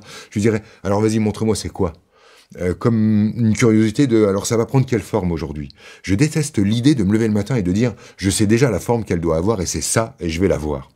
Parce que cette idée du plan de carrière, de la to-do list, et de me dire, je vais aller dans cette direction-là, pour moi, elle va nécessiter à certains moments que je me ressente comme à contre-courant. Et je déteste cette idée-là. Alors je sais pas si la vie est un courant, je sais pas si ma vie est un fleuve et qui a un courant, mais j'aime bien la sensation de fluidité. J'aime bien la sensation de ça se déroule bien, c'est agréable, et pour ça, ça me rappelle ce dont on parlait tout au début quand tu parlais d'intelligence cristalline ou d'intelligence cristallisée, ou fluide. Ou comment? Ou fluide. Fluide. J'aime l'idée, en fait, de changer d'avis, d'être fluide, d'être souple, et de pouvoir donc prendre le courant. Parce que si ma vie est un plan de carrière, c'est-à-dire, je vais aller là, puis à tel âge, je vais rencontrer quelqu'un, et là j'aurai un enfant, et puis ensuite j'en aurai un deuxième, mais entre les deux, et coches les cases, quoi, et que tu coches les cases comme ça, il y a forcément des moments où je vais me retrouver en opposition à cette fluidité. Et j'oppose ainsi le plan de carrière à la vie, où j'ai plus envie de dire, bon alors, c'est quoi la forme qu'elle prend, plutôt que de lui dire, je veux qu'elle prenne cette forme. Me mettre en accord avec quelque chose qui me semble être plus grand que moi. C'est peut-être un peu mystique, c'est peut-être un peu naïf ce que je dis, mais j'ai le sentiment qu'il y a quelque chose, un courant, et que c'est bon d'être à l'affût, disponible. Ça part par où? Et alors là, je suis tout à fait d'accord avec ce que dit Franck. D'ailleurs, j'en parle à un moment donné en disant, les gens qui disent « trouver un sens à ma vie ». C'est une des phrases que j'essaye d'analyser aussi en me disant « mais c'est comme... je vais trouver un sens à ma vie, je vais faire ça, je vais devenir machin, Mère Teresa, j'en sais rien, je vais trouver une mission à ma vie. Et ce qui est en général, c'est complètement à côté. Tu peux, mais c'est complètement attendez, je me donne des objectifs, etc. Alors que moi, je suis plus sensible à la façon dont Franck réfléchit, c'est-à-dire, je pose des questions à ma propre vie. Je suis spectateur d'une certaine façon. J'essaye de me comprendre. J'essaye de comprendre quelle est ma vie. C'est-à-dire, j'ai fait ça aujourd'hui. Qu'est-ce que je comprends du sens de ma vie? C'est pas, il faut que je fasse autre chose. C'est qu'est-ce que je comprends du sens de ma vie? Où il est? Qu'est-ce qu'il a? C'est quoi ce que j'ai voulu dire? Qu'est-ce que j'ai voulu exprimer? Pourquoi j'ai fait ça? Pourquoi j'ai fait cette connerie? Pourquoi etc. Et d'être un peu spectateur de sa vie, je trouve ça extrêmement intéressant. En se disant qu'au fond, si tu as fait des choses, il y a quelque part, il y a une raison. C'est parce que ça te ressemble, c'est parce que c'est toi, ou alors tu as essayé de ne pas être toi, etc. Mais l'idée que le sens de la vie, il se révèle. Pas quelque chose que tu vas chercher de l'extérieur, il se révèle au fur et à mesure de ta vie, quoi. On a parlé bonheur, on va aborder la question du malheur. Et là, j'ai été impressionné par votre détermination, au point d'aller poser une question aux États-Unis à Paul Václavic. Vous vous souvenez, ça, sur cette histoire on crée soi-même son malheur. Ouais. Paul Václavic, c'est un philosophe qui a écrit un livre dans les années 50, qui est formidable, qui s'appelle « Créez vous-même votre malheur ». Et ça m'avait beaucoup impressionné quand j'avais fait mes études. Et genre, j'étais aux États-Unis, j'étais tout gamin, c'était les années 80. Et je pense que j'avais 25-26 ans. Et j'appelle Paul Václavic à son bureau. Sa secrétaire me dit « Qu'est-ce que vous voulez faire? Vous faites une thèse, etc. » Bon. Et je lui dis « Non, j'ai fait des études, j'ai lu ses bouquins, j'ai envie de le voir. » Bon. Et le soir, il n'y avait pas de portable à l'époque, donc le soir, dans ma chambre d'hôtel, je reçois un appel, et c'est ce philosophe, Paul Václavic, qui parle anglais avec un accent allemand très poussé, qui me dit « Mais qu'est-ce que vous voulez? » etc. Et venez me voir demain matin. J'ai passé 1 heure avec lui, et j'en ai tiré, je me souviens plus exactement de la discussion, mais j'en ai tiré l'idée. Il me dit, mais oui, faites vous-même votre bonheur. Et je lui ai posé la question à un moment donné, mais est-ce qu'on est capable de faire soi-même? Non, faites vous-même votre malheur. Il explique comment dans la vie on se fait du mal tout seul, quoi. Oui, par la communication et le langage. Par la communication, par le langage. Parce que c'est l'école de Palo Alto, on l'a pas dit. C'est l'école, voilà, c'est ça, l'école de Palo Alto. Un exemple très simple, qui est peut-être un exemple un peu daté, mais il donne ta femme te reproche de pas lui offrir de fleurs. Voilà, ok. Qu'est-ce que tu fais? Elle te coince dans un truc parce que si le lendemain tu lui offres pas de fleurs, elle confirme que t'es un salaud, que tu lui offres jamais de fleurs. Si tu lui offres une fleur, c'est tout de suite mis dans l'idée que, il m'offre une fleur, ou je lui offre une fleur parce que je lui ai demandé, donc c'est pas spontané. Donc, on se coince en permanence dans des trucs comme ça, on se met dans des corners en permanence. Et je lui ai posé la question, est-ce qu'on peut faire soi-même son propre bonheur? Il m'a dit ça, en partant, il m'a dit, mais on ne se rend pas compte du pouvoir si énorme qu'on a dans sa vie. Et ça, c'est une phrase que j'ai toujours eue, on a un pouvoir sur sa vie. D'ailleurs, Franck, il est là pour aider les gens à prendre pouvoir sur sa vie. On a un pouvoir énorme sur sa vie. Absolument. Énorme, et beaucoup en fait, plus important que ce qu'on pense. La phrase exacte que j'ai relevée dans votre livre, c'est « Nous sous-estimons beaucoup notre pouvoir sur le monde. En fait, nous ne faisons que ça. Nous sous-estimer notre impact sur le réel. En changeant notre regard, nous changeons le monde. » Et là, je fais un lien avec ce que Franck disait, c'est tu changes de regard, tu changes de vie. Absolument. Ouais. Alors, je ne sais pas si tu changes de vie. Je sais pas. On va y venir, parce que c'est là où vous n'êtes peut-être pas d'accord. Mais le monde, oui. Si tu changes ton regard, tu changes le monde. Ça, j'en suis absolument persuadé. Et le monde qui vous entoure. Oui. Non, le monde. Qu'est-ce qu'il y a d'autre que le monde qui nous entoure? Qu'est-ce qu'on connaît d'autre? C'est exactement ce que je mets derrière la vie. C'est exactement. Quand je dis en fait que tu changes de regard, tu changes de vie, ce que je veux dire, c'est que tu changes ta perception de ta vie, tu changes de vie. Tu entends les phrases autrement. Tu peux entendre, en reprenant l'exemple du bouquet de fleurs, ta femme te dit « tu ne m'offres pas de fleurs ». Dans mon monde, il y a plusieurs options. Je vais entendre, ma femme me reproche constamment de ne pas être l'homme qu'elle attend, et ma femme est en train de me dire qu'elle m'aime. C'est la même phrase, hein.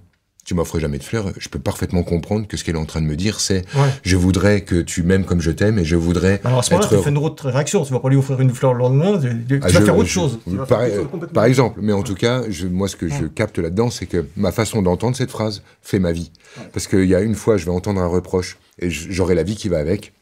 Donc je suis quelqu'un qui reproche des choses, qui doit se battre, qui doit faire ses preuves, l'autre est jamais contente, et en fait j'ai une mauvaise relation. Ou alors j'entends le message d'une autre manière, et elle est en train de me dire qu'elle voudrait des fleurs, parce que si elle attend des fleurs de moi, c'est qu'elle a envie d'une relation, c'est qu'elle a envie de sentir mon amour, c'est que donc elle espère cette relation et qu'elle m'aime, et donc je peux entendre soit un reproche, soit de l'amour. Ah mais c'est la bonne réaction, il faut avoir fait quand même. Selon ce que je vais entendre, je fabrique la vie qui va avec. Et effectivement, il faut du recul. Ouais, il faut un certain recul. Comment t'acquiers ce recul? Bon, c'est peut-être tout le travail d'une vie, mais on pourra en parler, mais je pense que c'est pas le sujet du jour. Je crois. Non, c'est pas le sujet. On fait un autre bouquin après là-dessus. Vous abordez le sujet du développement personnel. J'ai beaucoup aimé ce que vous disiez en écrivant le problème du développement personnel, c'est qu'il est personnel. Ouais. Vraiment très drôle. Tellement. Et d'ailleurs, même les deux mots posent problème, parce que même le mot développement, moi j'ai la nausée du mot développement. Et alors le personnel, évidemment, je te laisse développer. En deux mots, d'où vient le développement personnel? Ça vient de l'époque du New Age américain. Ils pensaient qu'on allait passer de l'époque des poissons, une époque sauvage, astrologique. De l'époque astrologique des poissons, l'ère des poissons, qui était une époque où les gens sont en compétition, etc., à une époque où l'ère du Verseau, où ça allait être au contraire l'amour, la communion. C'est ce qui a baigné toutes les années 50-60. Ce qui s'est passé, c'est que l'ère du Verseau, on n'y est jamais vraiment arrivé. Donc les mecs de la Silicon Valley se sont dit, bon, tant qu'on n'est pas dans l'ère du Verseau, on va devenir des super individualistes, on va penser à notre pomme, mais on deviendra des bonnes personnes quand on passera à l'ère du Verseau. Donc, et ils ont inventé le développement personnel, qui était une espèce de restriction à soi-même, de l'utopie du monde, en disant bon, le monde est mal fait, mais moi je vais être bien, et moi je vais me développer, je vais être heureux, et en même temps je vais faire un bon métier, je vais gagner de l'argent, etc. Donc je vais me battre. Le capitalisme américain, il est ambigu de ce côté-là. C'est-à-dire, je me bats, etc., même si je sais que je suis une bonne personne et que quand le monde changera, moi je serai capable de changer. Ça la question que vous posez, c'est peut-on vraiment réussir tout seul? On parle de développement personnel, mais peut-on vraiment réussir tout seul? Alors, on peut aussi, une fois de plus, on peut prendre le truc autrement à propos du personnel et de ce qui est en train de se produire, c'est-à-dire de l'individualisme forcené, du narcissisme ambiant, avec les réseaux, la narration de sa vie, le voyeurisme, etc. Si on s'arrête juste sur la fenêtre d'espace-temps dans laquelle on est actuellement, on pourrait dire « Oh, quelle humanité détestable !» Mais c'est vrai que si on regarde ça depuis un plus long circuit, on pourrait imaginer qu'on part d'un monde polythéiste qui devient monothéiste, Et aujourd'hui, en fait, où Dieu était partout, c'était le monde polythéiste, il était dans les nuages, dans l'air, dans le feu, etc. Puis Dieu est devenu, il était plus partout dans le sens de toute chose est Dieu, mais c'est Dieu est unique et il est partout. On le retrouve à tous les étages. Et là, on est en train, à mon sens, de ramener ça dans l'humain. C'est-à-dire, c'est d'un seul coup, en fait, c'est Dieu. C'est nous. Donc chacun est sa propre version du divin. Alors on continue de glisser donc de polythéiste à monothéiste à en fait Dieu c'est soi. Et alors Dieu c'est soi, c'est l'époque du moment. Alors on a vu les enfants rois, aujourd'hui les enfants dieux, aujourd'hui cette poussée d'individualisme, mais je pense qu'elle a du sens. C'est-à-dire que à une grande échelle, on est en train de faire un truc vraiment splendide. Et que dans cette petite fenêtre-là, on dit wow, c'est détestable parce qu'on dirait que cet individualisme, il va à l'encontre de l'union. Alors que au contraire, il va nous amener à sortir du clivage. C'est-à-dire que avant, il y a quelques années encore, on savait exactement où est le bien, où est le mal, où sont les gentils, où sont les méchants. Voilà, nous, on est la France, on est la démocratie, on est l'état de droit, on est la liberté, on est le bien. Fin, point final. On va pas plus loin. Pas besoin d'aller réfléchir plus loin. Et puis maintenant, tout ça est remis en cause. Alors est-ce que nous, qui avions, on a été élevés dans nous sommes le bien, d'un seul coup, non, finalement, la France-Afrique, la colonie, le pognon, le ventre d'armes, le machin, etc. Finalement, attends, on n'est plus si sûr que ça d'être le bien absolu. Et on va petit à petit être chacun obligé de se positionner. C'est-à-dire qu'on n'est plus je suis né ici, donc je suis dans le camp du bien de fait. On est obligé d'agir depuis soi. Et on devient des individus. Et ainsi de suite. Bon, après, on va pas partir trop loin là-dedans, mais pour moi, le développement personnel, au fond, il y a quelque chose de beau qui est en train de se fabriquer, mais à une échelle qui nous dépasse. Voilà mon sentiment du moment. Ouais. Il y a quelque chose de ce goût-là. Je dois donner juste un exemple. Vous posiez la question, est-ce qu'on pourrait réussir tout seul? Un exemple que tout le monde peut, alors, qui est très simple. J'ai envie d'être riche. Bon, j'ai envie d'être riche. Mais à quoi ça sert d'être riche si autour de moi, tout le monde est malheureux? À quoi ça sert d'être très riche à Sao Paulo quand tout le monde crève la dalle, qu'on est obligé de se mettre dans un bunker, quand on crève de peur tous les jours parce que ses enfants peuvent être rançonnés, etc. À quoi ça sert? Quel bonheur ça t'amène? C'est pour ça que je dis à un moment donné, je me suis rendu compte qu'il vaut mieux être pauvre à Zurich, dans un environnement un peu sécurité, que riche à Sao Paulo. Vouloir gagner de l'argent, etc. Vouloir avoir de l'argent tout seul dans un monde où tout le monde est malheureux. Et on voit tout de suite que ça a des limites, cette histoire de développement personnel, de se développer soi-même, etc. Voilà, tu peux pas être heureux sur les autres. C'est tout con, hein, mais c'est évident. Jules Renard, vous écrivez, vous relevez, il ne suffit pas d'être heureux, il faut encore que les autres ne le soient pas. Ouais. Oui, alors ça, c'est Jules Renard qui dit ça, mais ça va plus loin que ce qu'on pense. C'est-à-dire que quand on est heureux, on n'a pas forcément envie d'être que les autres le soient. Donc, je fais un chapitre là-dessus, sur la jalousie ou sur le fait qu'on aime bien qu'il arrive des malheurs aux autres.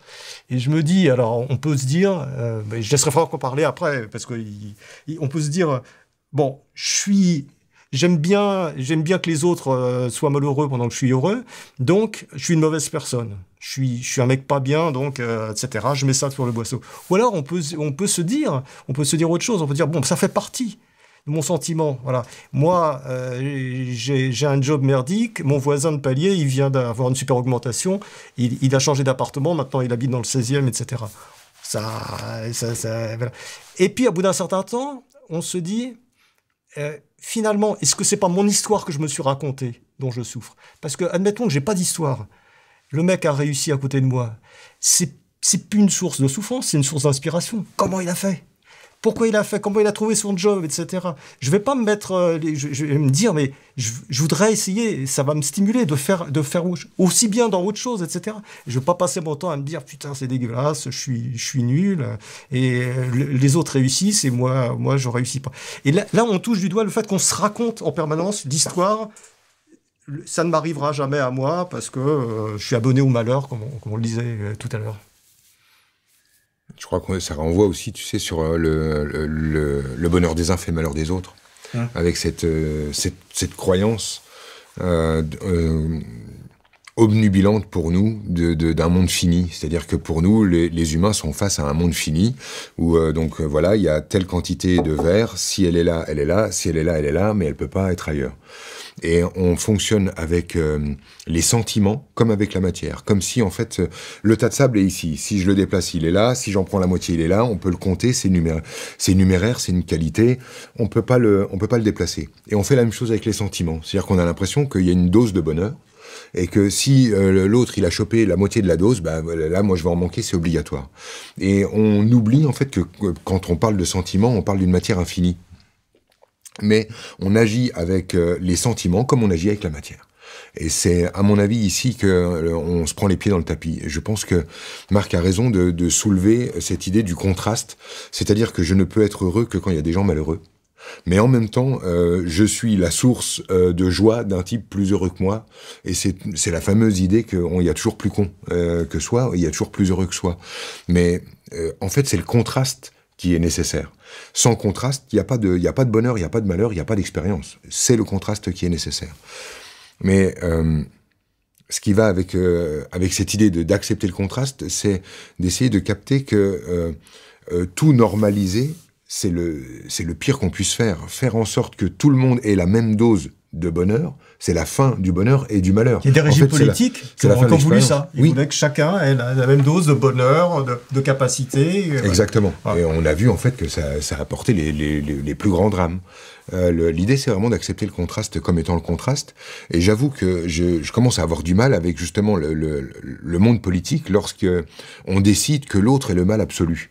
C'est-à-dire d'avoir un pôle qui dit « Ah bah regarde là-bas, à l'autre bout, c'est le mal absolu », et l'autre à l'autre bout qui dit « Regarde là-bas, c'est le mal absolu », alors qu'en fait, l'un et l'autre se soutiennent, s'inventent eux-mêmes, se créent l'un l'autre, et sont nécessaires à l'expérience. Et j'ai un peu le même sentiment avec le bonheur, le malheur, etc. Mon bonheur, ce serait le malheur d'un autre, et ainsi de suite. Je prône le contraste absolu, constant, et ça signifie pour moi ne pas chercher à nuire à la version des autres. Laisser vivre. Merci à vous deux. Je voudrais aborder la question de la peur de vivre. Est-ce que le destin existe, Marc ? Moi, je pense que le destin, c'est quelque chose qui a été inventé par les hommes, justement pour se raconter l'histoire qu'ils n'étaient pas maîtres de leur vie. Voilà, c'est aussi simple que ça. C'est-à-dire, ce qui m'arrive, c'est la faute du destin, c'est la faute de machin, etc. Donc, avant, c'était les dieux, ou c'était Dieu qui avait pas voulu, etc. Puis maintenant, c'est autre chose. C'est-à-dire que, c'est le destin parce que je suis pas né au bon moment, avec la bonne couleur de peau, dans la bonne ethnie, dans le machin, dans le truc comme ça. Donc, on se fabrique un truc, une destinée, et là aussi, il y a des bénéfices. Il y a des bénéfices, c'est-à-dire que finalement, tout ce qui m'arrive de bien, je le dois à moi-même, et tout ce qui m'arrive de mal, c'est la faute des autres, c'est la faute de l'extérieur. Ça, c'est un biais cognitif, d'autocomplaisance. Oui, c'est ce qu'on appelle, ça, non ? c'est ce que les psychologues appellent le biais cognitif d'autocomplaisance. C'est-à-dire tout ce que je réussis, mes réussites, c'est moi, mes échecs, c'est les autres. On a tous tendance, puisqu'on se raconte tous une histoire où on est bien, on ne va pas se raconter une histoire où... on a tous tendance à dire ça. Donc, le destin, il vient de là. C'est-à-dire que c'est l'extérieur qui s'acharne à faire que je réussis pas, réussis pas les trucs. Bon, c'est ça. Donc, le destin a été, à mon avis, a été créé pour ça et a rempli cette fonction. Maintenant, c'est autre chose qui a rempli cette fonction. Voilà, Tout à fait. Après, il y a une notion qui se cache, à mon avis, derrière le destin, tu sais, c'est l'idée que il y a une force à l'œuvre. Il y a une force à l'œuvre. La plus probante aujourd'hui pour nous qui sommes, j'ai envie de dire, assez sortis des contes de fées, la force la plus probante, c'est la force de vie. C'est la force qui fait qu'on apprend que tel arbre au Brésil a appris à se reproduire lorsqu'on le brûle. Et en fait, c'est lorsqu'on le brûle que la graine finit par développer tel système qui fait que maintenant, elle n'est plus dérangée. Enfin, elle s'adapte. L'idée, c'est la vie s'adapte. Et pour moi, le destin aujourd'hui, c'est ça. C'est la vie s'adapte. Quoi qu'il arrive, la vie s'adapte. Et pourquoi je parle de destin comme ça ? C'est parce que j'ai le sentiment que lorsque les gens se posent la question du destin, ils posent la question sous-jacente du choix. Je suis à un carrefour, qu'est-ce que je dois faire? Je dois prendre à droite ou je dois prendre à gauche? Par exemple, on me pose souvent la question de je suis en couple, à quel moment on sait que c'est fini, qu'il faut quitter cette personne ou qu'il faut rester avec pour passer le cap et continuer? Alors c'est une vraie question. Alors qu'est-ce que je dois faire? Je reste ou je me barre? Et je crois avoir compris que le bon choix, c'est le choix qu'on a fait. C'est-à-dire, je reste, c'est exactement ce qu'il fallait faire, et je m'en vais, c'est exactement ce qu'il fallait faire. Alors, on peut se poser des questions. Alors du coup, il n'y a rien qui indique. Et non, il n'y a rien qui indique. C'est lorsqu'on a fait un choix qu'il rentre dans le grand tout, dans tout le reste. C'est-à-dire qu'il va s'imbriquer dans le vivant. Et c'est en ça que je dis qu'on est face tout le temps à l'adaptation de la vie. C'est-à-dire, si je fais le choix de partir, bien, toute ma vie et toute la vie va se réorganiser autour du choix qui vient d'être fait. Donc c'est le bon. Et si je choisis de rester, toute la vie va s'imbriquer, se réorganiser autour du choix que je viens de faire. Donc c'est le bon. Et finalement, pour moi, le destin, il est là. C'est quand tu fais un choix, c'est celui qu'il fallait faire. Alors c'est assez marrant parce que avant que le choix soit fait, ça n'est pas celui qu'il fallait faire. Et une fois que le choix est fait, c'est celui qu'il fallait faire. Donc pour moi, le destin, il s'écrit au fur et à mesure de notre avancée. Donc, dans la mesure où il s'écrit au fur et à mesure... Donc, du coup, il n'y a pas de mauvais choix. Il n'y a pas de mauvais choix, il y a le choix qui est fait. Ouais. Et puis, d'un seul coup, c'est assez marrant, c'est que le destin devient quelque chose qui s'écrit maintenant, depuis toujours. C'est-à-dire que je viens de faire le choix, donc c'est exactement ce qu'il fallait faire, mais c'est moi qui viens de le créer. C'est quelque chose d'antinomique, mais pour moi, c'est ça l'idée du destin. C'est le destin, c'est cette image toute bête. Ce que je viens de choisir a été écrit maintenant, depuis toujours. C'est bête, mais ça rentre dans le grand tout. Ça rentre dans la grande trame. Ça rentre dans l'immensité de l'existence. Ça s'imbrique immédiatement. C'est réarrangé immédiatement. La vie s'adapte. Et pourtant, c'est moi qui viens de faire ce choix. Et ça me donne cette espèce de truc qui est « je suis libre, je fais n'importe quel choix ». Et en fait, n'importe quel choix va s'imbriquer dans le grand tout, va devenir une des données, donc va devenir possible, donc va devenir ce qu'il fallait faire. Il n'y a pas d'erreur pour la vie. Il n'y a que de l'adaptation. Bon, c'est peut-être un peu trop ésotérique, mais pour moi, c'est ce qui me dit, en fait, donc du coup, avec quoi je choisis? Avec quoi je choisis, du coup? Puisque tout est bien, finalement. Ben, je choisis avec ce que j'aime. Voilà. J'ai plus envie de me séparer, j'ai plus envie de rester, je vais choisir avec ce que j'aime. Je ne cherche pas en fonction de ce que je devrais faire, mais de ce que j'ai envie de faire. Sans stratégie. Il n'y en a plus. Ça tombe. Ça n'est plus ce que je devrais faire, mais ce que j'ai envie de faire. Ça change la donne. Non, mais moi je pense que ce que tu dis, c'est pas du tout ésotérique. Et je pense même, j'irais même encore un peu plus loin, je dirais que les gens qui te posent la question, pour certains, se posent la question, est-ce que je dois faire rester ou pas rester, quitter mon job, ils ont déjà choisi, de toute éternité. C'est pas pour certains, ils ont tous choisi. Oui, peut-être, on peut aller jusque-là. C'est ça. Pour moi, ils savent. Ils savent. Et ils veulent. Ils te demandent une rationalisation, ou ils te demandent un petit. Mais c'est ça. Ils ont déjà choisi. Un tampon de validation. validation. Choisi pour eux. C'est ça. Exactement. Et c'est assez marrant d'ailleurs comment, avec le recul, quand tu regardes une expérience passée, elle devient évidente. Ça devient parfaitement limpide. On sait. Sur le moment, c'est un débat, et puis des années plus tard, tu dis, bah oui, putain, j'ai vraiment bien fait. Ça s'imbrique dans le grand tout. Comme tout au début de notre entretien, lorsque Marc disait toi, tu fais la liste incroyable de son cursus, où tu dis purée, quand même, ça va de réussite en réussite, et il lui dit hop, toi, t'as pas les vraies données. Parce qu'en fait, toi, tu n'as que les pics de réussite, mais entre les deux, il y a j'ai raté ça, je voulais ça. Je vais pas les mettre sur mon CV. C'est ça, je les mets pas sur sur mon CV. Mais tu vois finalement que tous ces ratages et tous les échecs dont il parle sont aujourd'hui, avec le recul, rentrent dans le « waouh, comment j'ai bien fait de rater ça, et comment j'ai bien fait de rater ça, et comment j'ai bien fait de rater ça ». Finalement, est-ce qu'on peut encore appeler ça raté, du coup, quand c'est si bien fait? Non, c'est pas, mais j'aurais pu mieux faire, comme tout le monde, si je m'étais rendu compte plus tôt que je pouvais pas rater. Voilà, mais ça je le ressens profondément, et c'est pour ça que j'ai écrit ce bouquin aussi. C'est pour les jeunes, c'est pas pour moi. Je suis au dernier tiers de ma vie, mais c'est pour leur dire non, c'est pas possible. Vous ne la raterez pas, votre vie. Mais alors du coup, tu aurais pu mieux faire en termes de... Ah ben j'aurais pu, je sais pas, avoir plus de choses que j'aurais voulu faire, avoir plus de réussite, avoir plus de bonheur. J'en sais rien, j'aurais pu mieux faire. J'aurais probablement mieux. Enfin, c'était ma vie. Parce que moi, quand je regarde ça et que je me dis, si j'avais mieux fait, qu'est-ce que j'aurais mieux fait? Ouais. Ben, j'aurais plus d'amis et je les verrais plus souvent. Ouais, peut-être. Parce que, parce qu'au fond, le truc avec la réussite, c'est que ça renvoie sur une espèce de course en solitaire. C'est une course en tête. Le développement personnel, comme tu le dis. C'est-à-dire que je suis tellement obnubilé par ma réussite et elle se fait tellement aux dépens du temps des autres, etc., que finalement, s'il y avait un truc à refaire, ce serait poupou, vas-y, tranquille, freine, établis plus de relations et surtout nourris ces relations. Qu'est-ce que tu as sacrifié, en fait, pour ça? Moi, je le sais, ce que j'ai sacrifié là-dedans. C'est l'autre, c'est l'échange. C'est prendre le temps de parler pour rien. Moi aussi, probablement. J'ai le même sentiment.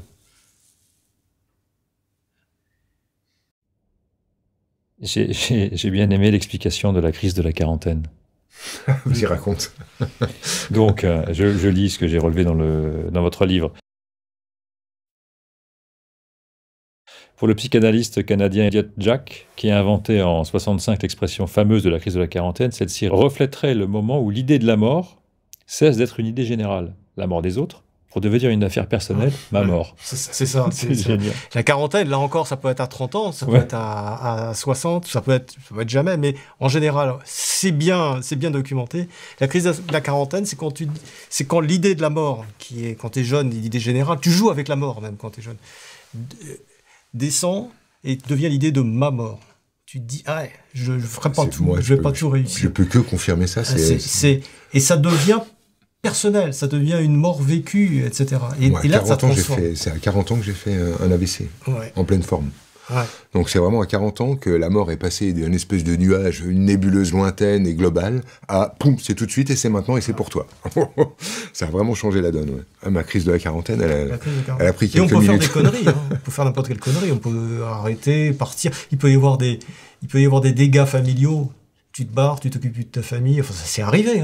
Et puis tu peux avoir des dégâts familiaux irréparables. C'est pour ça que c'est mieux de le savoir. Quand on est conscient de ce qu'on vit, on peut éviter les dégâts pour les autres. Je pense que c'est ça le plus important. C'est pas d'éviter des dégâts pour soi-même, c'est d'éviter des dégâts pour les autres, finalement. Allez, on arrive vers la fin de notre entretien. À cette question, est-ce qu'on change de vie? Votre point de vue, c'est qu'on ne change jamais de vie. Moi, je pense qu'on ne change pas de vie. Notre vie, c'est notre point de vue, c'est notre expression de l'univers, à notre niveau. Notre expression du tout. Et voilà, on est coincé. En tout cas, pendant cette vie-là, on a peut-être d'autres vies. Mais on peut imaginer que certaines personnes auront envie de changer de vie, parce que leur vie ne leur convient pas. Non, mais ils peuvent changer beaucoup de choses dans leur vie. Mais attention, ils changent l'histoire qui se raconte dans leur vie. C'est ça. Puis moi, je le vois pour la plupart des gens qui disent « je voudrais changer de vie parce que la mienne ne me convient pas ». C'est le fait de désirer changer de vie qui fait que leur vie ne convient pas. Donc ça se mord la queue. C'est-à-dire le simple désir d'être ailleurs te crée immédiatement une sensation et une expérience délétère, alors que de renoncer à être ailleurs, parfois, est simplement justement la source de bonheur. Mais je crois qu'on fait juste une petite confusion sémantique. C'est-à-dire qu'est-ce qu'on appelle la vie? Parce que c'est ça le vrai sujet. Je pense qu'on est absolument d'accord. Je pense qu'on ne peut pas changer de vie, et je peux même aller plus loin, je pense qu'on ne peut pas changer. C'est-à-dire que lorsque on a la sensation de changer, on n'est pas en train de changer, on est en train d'exprimer des facettes de nous qui sont là depuis toujours. Et en fait, elles ne changent pas, c'est notre expression qui change. Pour moi, on ne change pas ni soi, ni la vie. Mais par contre, au sein de ce truc immuable, on a un espace immense qui est de se rappeler que nous sommes des interprètes du vivant et non pas face à un produit fini, déterminé, absolument stable, auquel on doit se conformer, subir, se plier et pour finir par mourir. Je crois que l'impression de c'est comme ça, c'est la réalité, et si tu crois que j'ai le choix, etc. Toutes ces façons de regarder la vie, elles nous mettent face à quelque chose d'extérieur. C'est j'ai pas le choix parce que voilà le gouvernement, voilà la vie, parce que c'est comme ça, parce que c'est pas autrement, etc. Et ça, c'est une lecture de la vie qui est extrêmement anxiogène et difficile, à mon sens. Mais lorsqu'on se rappelle que cette proposition, la vie pour moi c'est une proposition, c'est-à-dire cette matière, c'est-à-dire le pays dans lequel je vis, le gouvernement, les règles qui le régissent, etc., la société, etc. Ça c'est une matière qui est sujette à interprétation. Et nous sommes tous des interprètes de cette base, de cette pâte à modeler. Et à travers ça, par l'interprétation que j'en ai, par le regard que je dépose dessus, je vais en tirer une sensation. Et pour moi, nos vies, c'est la sensation. C'est-à-dire que ma vie, ça va être comment je me sens, simplement. Ma sensation au sein de cette expérience. Comment je me sens, ça fait une vie. Je peux avoir telle masse d'argent, telle masse d'amour, telle masse de paramètres extérieurs, ma maison, dans quel quartier, dans quel endroit, etc. Mais ce qui va faire ma vie, c'est comment je me sens en lien avec ça. Et c'est là que pour moi, il y a de la malléabilité. C'est ici que j'ai de l'interprétation. C'est là que j'ai du pouvoir de changement. Cela dit, tout ceci va avoir lieu au sein de quelque chose d'immuable. Pour moi, je rejoins parfaitement Marc là-dessus. Pas la peine de chercher à essayer de changer ce truc-là.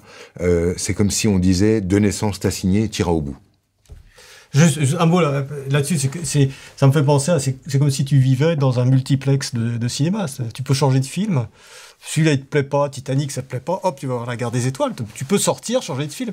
T'as pas changé de vie, t'es toujours le même, mais t'as voulu l'exprimer différemment, ou t'as voulu changer, ou un certain nombre de choses. Et puis tu passes ta vie dans une salle de cinéma. Et tu passes ta vie dans un multiplex. Oui, mais je crois d'une certaine façon qu'on passe notre vie dans une salle de cinéma. Mais ça, c'est ma vision des... Ça fait référence à Lionel Nakache. Ouais. Mais je crois que c'est très vrai. On est en permanence dans une salle de cinéma. Mais ça veut pas dire qu'on n'est pas relié à quelque chose de vrai, hein. Mais c'est un neurologue qui a écrit un livre qui s'appelle Le cinéma intérieur. Le cinéma intérieur, ouais. Qui dit que t'es le réalisateur en permanence de ta vie. Je ne fais que prêcher ça. Mais oui, c'est vrai que moi j'ai abordé ça par l'angle de la réalité, de la spiritualité, du mythe de la caverne. Les neurosciences vont dans son sens. Et compagnie, mais j'en suis absolument convaincu. Je pense que pour moi, aujourd'hui, la vie, c'est comme on fait son lit, on se couche. C'est vraiment la façon que j'ai de narrer ma vie, le récit de ma vie et le regard que je pose dessus détermine chaque expérience à suivre. Alors justement, il y a cette phrase de Franck qui vous a fait réfléchir et qui vous avait interpellé. Si tu veux comprendre qui tu es, regarde ta vie. Ouais. En quoi c'était compliqué pour vous tu veux de l'accepter ? Parce que ça veut dire quelque part qu'on est 100% responsable de sa vie, et ça pique. Je veux dire, ça fait mal, parce que quand tu te dis, il m'arrive ça, j'ai une grave maladie, pourquoi l'autre l'a pas, etc. Puis les agressions, les meurtres, les viols, etc. Les meurtres, les viols, enfin tout ce qu'il y a de moche dans la vie, tu te dis, putain, est-ce que je peux me dire que c'est ma vie ? Est-ce que on n'est pas tenté de dire, ouais, mais il m'arrive des trucs de l'extérieur ? Et je suis toujours problématique sur cette histoire, mais je me dis finalement, est-ce qu'il vaut mieux se penser en disant, je suis 100% responsable, j'ai voulu 100% de ce qui m'arrive, ou est-ce qu'il faut mieux se penser en se disant, je suis comme ça, et il m'arrive des tas de trucs de l'extérieur, et j'essaye de naviguer, de slalomer, etc. Qu'est-ce qui est le plus digne ? Qu'est-ce qui est finalement le plus... le mieux, le plus enthousiasmant ? Est-ce que c'est pas de se dire que... Mais ça va très loin, de dire je suis responsable de ma vie, ça veut dire que, tu vois, des gens qui vivent des malheurs, absolument, ou des gamins qui meurent à 12 ans d'une maladie, ou sous les bombes, tout ce que tu veux. C'est très dur. C'est très dur de dire ce qui m'arrive, quelque part, d'un point de vue cosmique, je l'ai voulu. J'ai du mal encore avec ça, mais je sens bien qu'il y a quelque chose là qui est plus fort que de dire tout ce qui m'arrive vient de l'extérieur. Mais ça reste très problématique. Moi, ça me donne envie de conclure sur un truc. C'est que je suis très souvent en contact avec le malheur des gens. Et je vois en fait qu'il y a les événements qui nous arrivent. Donc, enterrer un enfant, le cancer, le viol, l'agression. Et que, en fait, ça, c'est l'événement. Mais je m'aperçois que l'événement n'est pas ce qui va faire la vie de l'autre, mais bel et bien la façon qu'il a de prendre l'événement. Et c'est pour moi, quand je parle de 100% de responsabilité dans ma vie, c'est de comprendre en fait que ma façon de prendre les choses, j'en suis 100% responsable, ma façon de prendre les choses. Et je crois qu'il y a quelque chose d'extrêmement violent dans notre société aujourd'hui, qui est l'idée que on n'ait plus la liberté de prendre les choses qui nous arrivent comme on le souhaite, mais qu'on est tous censés réagir de la même manière, souffrir au même moment, réagir aux mêmes stimuli et avec la même intensité. Je me souviens de la force de cet homme qui disait, suite aux attentats du Bataclan, qui disait « vous n'aurez pas ma haine », et qui rappelait en fait que l'événement avait été l'événement, mais qu'il se refusait à réagir d'une manière absolument moutonnière à du coup, comme j'ai vécu ça, tous ceux qui ont vécu ça savent exactement ce que j'ai ressenti et doivent ressentir la même chose et en tirer les mêmes conclusions. Et pour moi, la liberté de l'être humain, c'est ça. Interpréter le réel, c'est ça. L'événement, il est l'événement. C'est pas la peine de faire des dénis. C'est bien l'autre qui a violé. C'est bien l'autre qui a assassiné. C'est bien la maladie qui est tombée là dans sa totale injustice. Ces événements sont réels. Il s'agit pas de les remettre en doute. Par contre, ma façon de les prendre, ça va être ma vie. Et je vois tellement de noblesse d'âme parfois dans les malheurs, mais j'entends des choses. Et quand je vois, pour moi, la noblesse d'âme, elle se pose là, c'est l'événement a été l'événement, et toi, comment vas-tu te positionner par rapport à ça? Et il est des gens qui me scient par la beauté et la force du regard qu'ils posent sur un événement qu'ils ont vécu, et comment ils ne laissent pas l'événement être ce qu'ils ont vécu, mais comment l'événement est laissé là où il est, et c'est comment ils vont le prendre, leur vécu. Et ça, c'est l'intégrité dont tu parles quand tu dis que tu trouves qu'il y a plus d'intégrité à dire « je suis responsable » que « je suis 100% victime de ce qui est... » Je comprends ce qu'il veut dire quand il parle de dignité et d'intégrité, dans l'idée de dire « ok, je vais en prendre la responsabilité ». J'aurais pas mieux dire. Merci à tous les deux. Merci. Merci à toi, Franck. Merci, Marc.